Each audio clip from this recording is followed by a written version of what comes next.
聽講咧，你童年咧就過得好坎坷嘅，唔係好開心嘅。咁係咪有咁嘅事？又唔好咁講，因為童年有嗰樣嘢咧，好着數嘅就係咧，你喺坎坷嘅環境你自己唔覺，即係戇居居咁樣個細路。咁但係即係你諗翻轉頭就，因為我童年我又試過同我外婆住，又同我阿嫲住，先至又同我阿媽住，即係基本上有幾年咧係過住一個有少少人球咁嘅生活。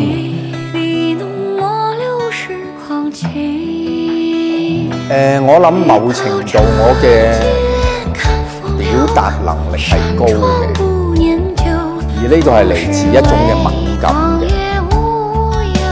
你差唔多你每日好細個就已經你要識得做。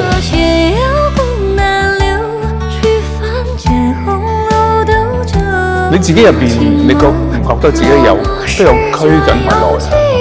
我當然有啦。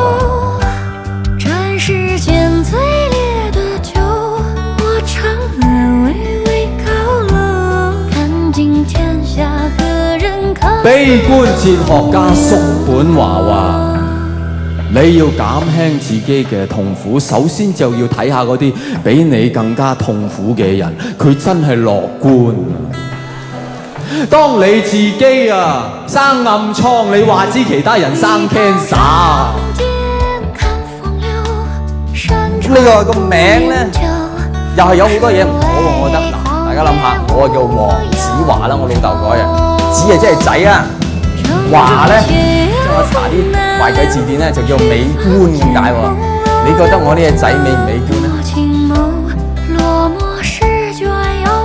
你相信有真實而又恆久嘅愛情嗎？唔信。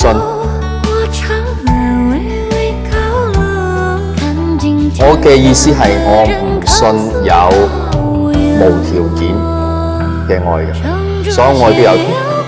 但唔係必然。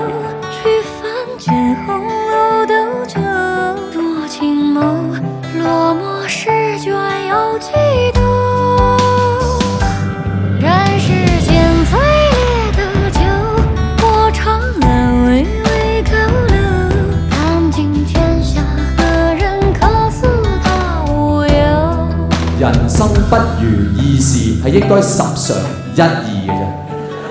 點解一二我哋成日會講到八九呢？